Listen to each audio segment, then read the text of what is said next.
చూడండి ఫ్రెండ్స్, ఇంకా దుమ్ములు వేసుకుంటారు. బాత్రూమ్ కటింగ్ అవుతుంది.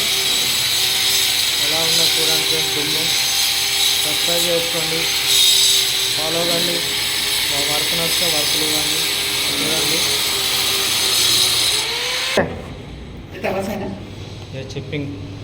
చిప్పింగ్ ఓరా ఈ చిప్పింగ్ చేస్తున్నాడు. ఇది మెషిన్తో మరో ఇదర్ మరో ఇది చిప్పింగ్. ఇంతకుముందు నేను చూసింది కటింగ్, ఇది చిప్పింగ్. పైపులు దిగుతాయి కదా. Okay okay. ఇది కిचन वाल मिक्सर पॉइंट ఇది एक पाइप का टुकड़ा लेके आके लगा के देखो, नहीं आता वो। वही तो बोल रहा हूँ। ठीक है, पाइप का टुकड़ा नीचे है। नीचे थोड़ा मारो, वो नीचे मारो, नीचे तक मारो। वो कटिंग है ना, हाँ वो नीचे मारो, ये भी नीचे मारो।